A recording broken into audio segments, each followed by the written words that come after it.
देखिए हम लोगों को ऑर्गेनिक का कोई भी रिलेशन अगर स्टडी करना है तो आप पहले से ही जानते हैं, बताए थे हम कि कुछ खास पैटर्न है, खास कुछ स्टाइल है इसको स्टडी करने का।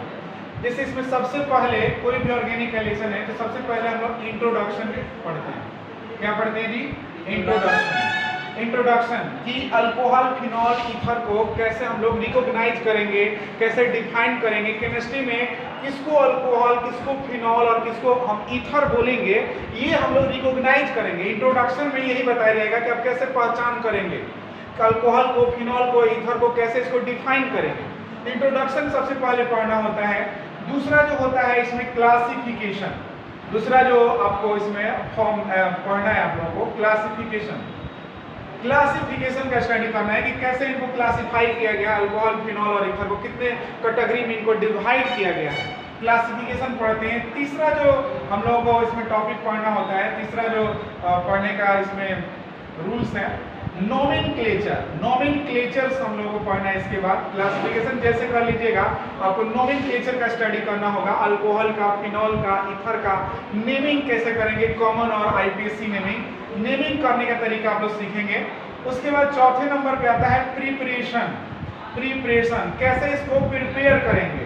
अल्कोहल, फिनॉल और ईथर के कंपाउंड जो होते हैं लैब में कैसे बनाए जाते हैं या इंडस्ट्री में कैसे प्रिपेयर किए जाते हैं, इसके बारे में आप लोग सीखेंगे, अल्कोहल में, फिनॉल में और ईथर में। इसके बाद प्रिपरेशन पढ़ना है, ठीक है। चौथे नंबर पे है, देखिए चौथे नंबर पे है आपको प्रॉपर्टीज। अल्कोहल, फिनॉल और ईथर का प्रॉपर्टीज जानना है। प्रॉपर्टीज में दो पार्ट आ जाता है, एक होता है फिजिकल प्रॉपर्टी, एक होता है फिजिकल प्रॉपर्टी। फिजिकल प्रॉपर्टीज के बारे में स्टडी करेंगे, फिजिकल प्रॉपर्टीज के बारे में जानेंगे।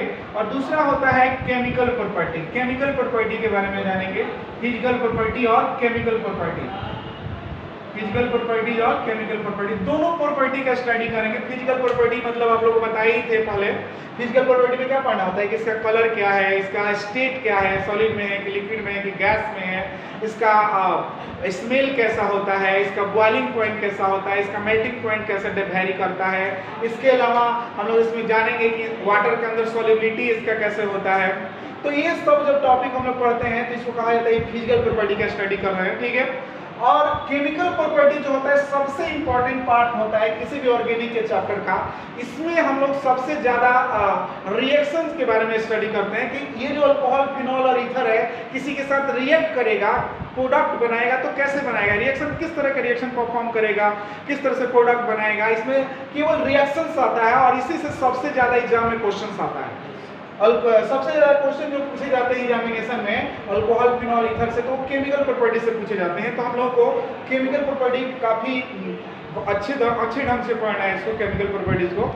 तो ये केमिकल प्रॉपर्टी होता है। उसके बाद जो छठा जो होता है यूजेज होता है, मैंने कुछ महत्वपूर्ण जो कंपाउंड्स होते हैं अल्कोहल, फिनॉल, ईथर से जो इंपॉर्टेंट कंपाउंड्स होते हैं उन पे नोट्स पढ़ना होता है, उनका यूज, उनको फिर बनाने का मेथड कैसे बनाया जाता है, तो नोट्स पढ़ना होता है, तो जो इंपॉर्टेंट कंपाउंड्स होता है। और इतना ही सब टॉपिक पढ़ते पढ़ते ये चैप्टर पूरा समाप्त हो जाएगा। ये सब टॉपिक पढ़ते पढ़ते आपका चैप्टर ये खत्म हो जाएगा और काफी लंबा चैप्टर होता है।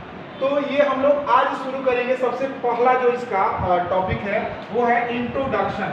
First of all we will know about introduction, alcohol, phenol और ईथर का कैसे हम लोग इंट्रोड्यूस कैसे करेंगे, अल्कोहल और फिनॉल और ईथर को इंट्रोड्यूस कैसे किया जाता है। Firstly we have to know about this, how will you introduce alcohol, phenol and ether. तो सबसे पहले टॉपिक डालिए अल्कोहल, फिनॉल, ईथर का इंट्रोडक्शन। इंट्रोडक्शन लिखिए सबसे पहले।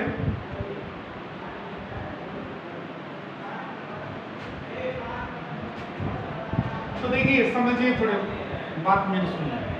देखिए केमिस्ट्री में अल्कोहल, फिनॉल और ईथर को कैसे हम लोग रिकॉग्नाइज करेंगे। देखिए जनरल आप लोग एल्केन के बारे में सभी लोग जानते हैं, एल्केन के बारे में जानते हैं। एल्केन का जनरल फार्मूला क्या होता है? CnH2n+2। एल्केन का जनरल फार्मूला क्या होता है? CnH2n+2। इसका मेंबर कैसे आता है? n का वैल्यू 1 रख दो आप, C1 2 रखोगे तो CH4 मिल जाएगा, 2 रखोगे तो ये मिल जाएगा C2H6, 3 रखोगे तो मिल जाएगा 3 2 6 और 8 C3H8। तो देखो इसमें ना क्या होता है कि जब एल्केन से इसके एक हाइड्रोजन एटम को, एल्केन से इसके एक हाइड्रोजन एटम को एक नया ग्रुप आता है, जैसे हेलो एल्केन, हेलो बेंजीन में था हैलोजन। हेलो एल्केन हेलोमेरिन में क्या करते थे, एल्केन से हाइड्रोजन को हम लोग हैलोजन ग्रुप के द्वारा क्या करते थे, रिप्लेस करते थे। यहाँ पे एक ग्रुप आता है जिसका नाम होता है OH, जिसको कहते हैं हम लोग हाइड्रोक्सिल ग्रुप। क्या कहते हैं जी, हाइड्रोक्सिल ग्रुप। इस केमिस्ट्री में इसको बोला जाता है हाइड्रोक्सिल ग्रुप। हाइड्रोक्सिल ग्रुप जो होता है उसके द्वारा हम लोग कैसे रिप्लेस कैसे यहाँ पे करते हैं, देखिए हाइड्रोक्सिल ग्रुप का यूज करते हैं और यहाँ से हाइड्रोजन को हाइड्रोक्सिल ग्रुप के द्वारा क्या कर देते हैं, रिप्लेस कर देते हैं। देखिए यहाँ पे CnH2n+1 हो जाएगा और यहाँ पे आ जाएगा OH। हाइड्रोजन को OH ग्रुप के द्वारा हाइड्रोक्सिल ग्रुप के द्वारा रिप्लेस किया जाता है। तो देखिए इसको हम लोग बोलते हैं एल्कीन, और ये नया प्रोडक्ट बना इसको बोलते हैं हम लोग अल्कोहल। क्या बोलते हैं इसको जी, अल्कोहल बोलते हैं। एल्केन बोलते हैं, इसको क्या बोलते हैं, अल्कोहल। तो इसी तरह से देखिए सेम है, जैसे आप मेथियन है ना, यहाँ से हाइड्रोजन को हटा दीजिए और यहाँ पे क्या कर दिए, OH को ऐड कर दीजिए, ये बन जाएगा CH3OH। तो देखिए ये अल्कोहल ग्रुप का एक मेंबर बन गया। फिर यहाँ से हाइड्रोजन को हटाइए और OH ग्रुप का ऐड कर दीजिए, फिर एक नया मेंबर बन गया C2H5OH। इसी तरह से प्रोपेन है, प्रोपेन से हाइड्रोजन को हटा दीजिए और OH ग्रुप को जोड़ दीजिए, तो ये देखिए बन जाएगा C3H7OH। इस तरह से ये नए नए जो मेंबर्स प्रिपेयर हो रहा है इनको अल्कोहल ग्रुप्स का मेंबर कहा जाता है। तो अल्कोहल कैसे बनता है जी, जब हम लोग एल्केन से हाइड्रोजन एटम को हाइड्रोक्सिल ग्रुप के द्वारा क्या करेंगे, हाइड्रोजन एटम को हाइड्रोक्सिल ग्रुप के द्वारा क्या करेंगे जी, रिप्लेस करेंगे, तो हमें मिलेगा अल्कोहल। ठीक है, और एक और बात सुन लो कि ऐसा नहीं है कि हम एक ही हाइड्रोजन को हटा सकते हैं, एक से अधिक हाइड्रोजन को भी हटा सकते हैं, 2 को भी हटा सकते हैं, 3 को भी हटा सकते हैं, तभी ये अल्कोहल ही कहलाता है। तो ये अल्कोहल जो होता है 1 या 2 या 3 हाइड्रोजन को, मतलब एक से अधिक हाइड्रोजन को भी रिप्लेस किया जा सकता है हाइड्रोक्सिल ग्रुप के द्वारा। और एक और बात सुनो, एल्केन से तो हटा ही सकते हैं जो कि एल्कीन वगैरह होता है, जैसे मान लो कि ये CH2 है, यहाँ से भी हम रिप्लेस कर सकते हैं, एल्कीन से भी हटा सकते हैं, अल्काइन से भी हटा सकते हैं। मतलब एक तरह से ये समझ लो कि जितने भी एलिफैटिक कंपाउंड होते हैं ऑर्गेनिक केमिस्ट्री में, एलिफैटिक कंपाउंड में, एलिफैटिक कंपाउंड जो ओपन चेन वाले जो कंपाउंड होते हैं, एलिफैटिक कंपाउंड उन्हीं को बोला जाता है। उनसे हम लोग हाइड्रोजन को हाइड्रोक्सिल ग्रुप के द्वारा क्या करते हैं जी, रिप्लेस करते हैं। उनसे हम लोग हाइड्रोजन को हाइड्रोक्सिल ग्रुप के द्वारा क्या करते हैं, रिप्लेस करते हैं, एलिफैटिक कंपाउंड से। और इसी तरह से सेम वे देखो, एक होता है कंपाउंड केमिस्ट्री में बेंजीन, जिसको हम लोग एरोमेटिक कंपाउंड कहते हैं, एरोमेटिक कंपाउंड है ये, इसको बेंजीन बोलते हैं, एरोमेटिक कंपाउंड है ये एक तरह से। और ये एरोमेटिक कंपाउंड जो होता है, एरोमेटिक कंपाउंड्स है। और यहाँ से कार्बन में देखिए, कार्बन यहाँ पे 6 होते हैं, इसका फॉर्मूला होता है C6H6, और यहाँ पे कार्बन 6 होते हैं, हाइड्रोजन भी 6 होते हैं। यहाँ से जब हम लोग क्या करेंगे, हाइड्रोजन को हाइड्रोक्सिल ग्रुप के द्वारा रिप्लेस करेंगे, हाइड्रोजन को यहाँ से हाइड्रोक्सिल ग्रुप के द्वारा क्या करेंगे जी, रिप्लेस करेंगे, तो जो नया ये कंपाउंड बनता है, जो नया ये कंपाउंड बनता है, इसको हम लोग बोलते हैं फिनॉल। क्या बोलते हैं जी, फिनॉल। तो देखो एरोमेटिक कंपाउंड बेंजीन से, एरोमेटिक कंपाउंड और भी कोई भी ले सकते हैं हम लोग, ऐसा नहीं कि बेंजीन ही, एरोमेटिक और भी बहुत सारे कंपाउंड्स होते हैं, लेकिन जनरली फिनॉल को चूंकि समझना है तो एरोमेटिक कंपाउंड बेंजीन हमने लिया है। और यहाँ से हाइड्रोजन को जब हाइड्रोक्सिल ग्रुप के द्वारा क्या करेंगे जी, रिप्लेस करेंगे, तो जो कंपाउंड्स बनता है, जो नया मेंबर्स बनता है, इसको हम लोग कहते हैं फिनॉल। क्या कहते हैं, तो एनसीईआरटी आप देखेंगे तो उसमें डिफिनेशन दिया हुआ है कि एलिफैटिक हाइड्रोकार्बन से या एरोमेटिक हाइड्रोकार्बन से हाइड्रोजन एटम्स को अगर हाइड्रोक्सिल ग्रुप के द्वारा क्या किया जाता है, रिप्लेस किया जाता है, तो जो नए मेंबर्स बनते हैं उनको हम लोग कहते हैं अल्कोहल या फिनॉल। एलिफैटिक से हटेगा तो अल्कोहल बनेगा, एरोमेटिक से हटेगा तो क्या बनेगा जी, फिनॉल। एलिफैटिक से हटेगा तो अल्कोहल बनेगा, और एरोमेटिक से हटेगा तो क्या बनेगा, बोलिए, फिनॉल बनेगा। याद रहेगा। तो इस तरह से हम लोग अल्कोहल फिनॉल को रिकॉग्नाइज करते हैं। देखिए OH ग्रुप का होना जरूरी है, OH ग्रुप अल्काइल ग्रुप से अगर कनेक्टेड है तो ये कहलाता है अल्कोहल, और बेंजीन रिंग में OH आ गया तो इसको कहते हैं हम लोग क्या, फिनॉल। क्या कहते हैं जी, फिनॉल। अब इसको डिफाइन करो, डिफाइन करो तो सब लोग इसको डिफाइन करो, तो इसको कैसे हम लोग डिफाइन करेंगे, डिफिनेशन इसको थोड़ा लिख लो, लिखोगे, लिखिए, when one or more hydrogen atoms are replaced from aliphatic or aromatic hydrocarbon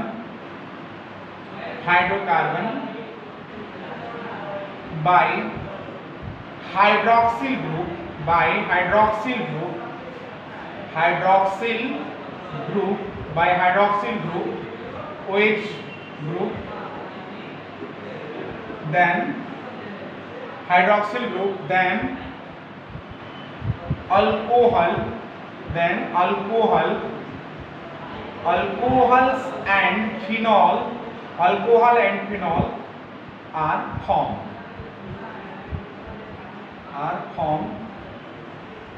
respectively. ठीक है, क्या समझे? एलिफैटिक हाइड्रोकार्बन से हाइड्रोजन एटम को हाइड्रोक्सिल ग्रुप द्वारा क्या किया जाता है जी? रिप्लेस किया जाता है। तो हमें मिलेगा अल्कोहल, और एरोमेटिक से, किसे जी? एरोमेटिक से अगर हम लोग रिप्लेस करेंगे, एरोमेटिक हाइड्रोकार्बन से अगर हाइड्रोजन एटम को हाइड्रोक्सिल ग्रुप के द्वारा क्या करेंगे जी? बोलिए, रिप्लेस करेंगे, तो हमें मिलेगा क्या? फिनॉल। और एलिफैटिक से अगर हाइड्रोजन एटम को हाइड्रोक्सिल ग्रुप के द्वारा रिप्लेस करेंगे तो हमको अल्कोहल मिलेगा, और एरोमेटिक हाइड्रोकार्बन से हाइड्रोजन एटम को हाइड्रोक्सिल ग्रुप के द्वारा रिप्लेस करेंगे तो क्या मिलेगा? बोलिए, फिनॉल्स। क्या मिलेंगे? इसको डिफाइन कर लीजिए ऐसे। इंट्रोड्यूस कोई पूछेगा कि इंट्रोडक्शन बताइए, तो ऐसे बता सकते हैं आप।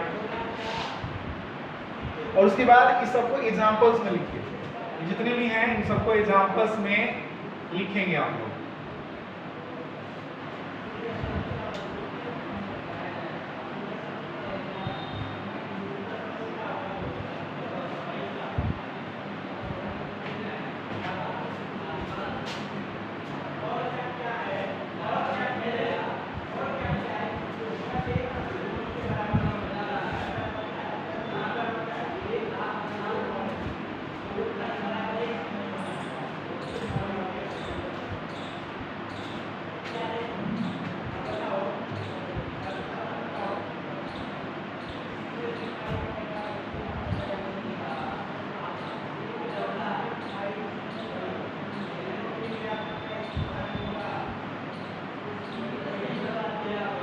तो अल्कोहल फिनॉल को प्रिपेयर करने में सबसे इंपॉर्टेंट रोल किसका होता है जी? हाइड्रोक्सिल ग्रुप का। किसका रोल होता है सबसे इंपॉर्टेंट? OH ग्रुप का। OH ग्रुप जो होता है सबसे इंपॉर्टेंट रोल यहाँ पे प्ले करता है। इसी से हम लोगों को अल्कोहल भी बनते हैं और फिनॉल भी बनते हैं। ठीक है, याद रहेगा?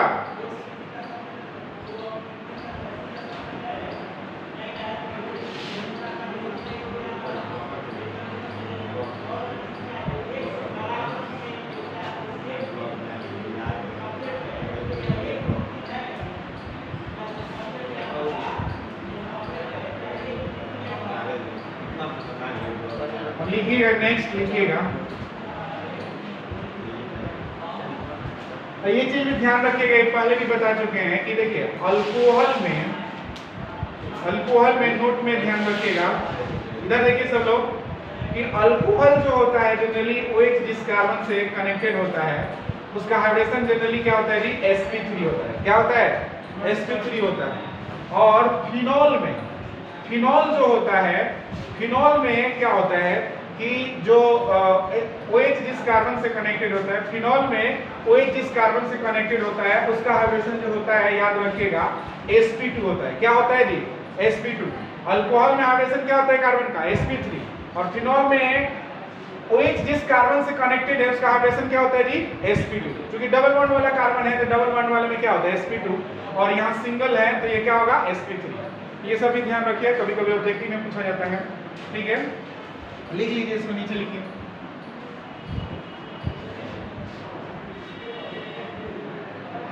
इसके बाद हम लोग को नेक्स्ट जो टॉपिक पढ़ना है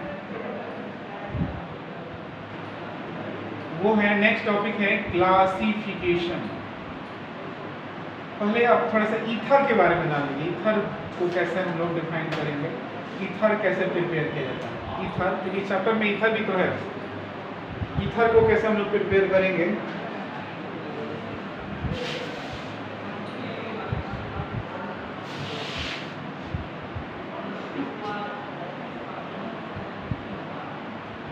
देखो अब थोड़ा सा ईथर के बारे में समझ लो। जैसे आप लोगों को पता है, यहाँ देखिएगा कि जैसे हम लोग एल्केन से, जैसे मीथेन से हाइड्रोजन को रिप्लेस करते थे हाइड्रोक्सिल ग्रुप के द्वारा। मीथेन से हाइड्रोजन को रिप्लेस करते थे किसके द्वारा जी? हाइड्रोक्सिल ग्रुप के द्वारा। लेकिन यहाँ पे एक ग्रुप आता है, देखो OR या एक आता है OPH। केमिस्ट्री में देखो OR को कहा जाता है एल्कोक्सी। क्या कहा जाता है जी? एल्कोक्सी। OR को क्या बोलते हैं हम लोग? एल्कोक्सी। और OPH को बोलते हैं हम लोग फिनॉक्सी। क्या बोलते हैं? फिनॉक्सी। Phenoxy group. देखो OR का मतलब हो गया, जैसे मान लो OCH3 हो गया, OR का मतलब OCH3, OC2H5, इसी तरह से OC3H7, इस तरह के ग्रुप जो होते हैं उसको कहा जाता है एल्कोक्सी। OPH का मतलब हो गया, देखो PH का मतलब ये फिनाइल। जो फिनाइल होता है ना, ये बेंजीन रिंग से जब एक हाइड्रोजन हट जाता है इसी को हम लोग कहते हैं फिनाइल। क्या कहते हैं? ये फिनाइल कहते हैं इसको। और O के साथ जुड़ा हुआ है तो इसको कहेंगे फिनॉक्सी। क्या कहेंगे इसको? फिनॉक्सी बोलते हैं।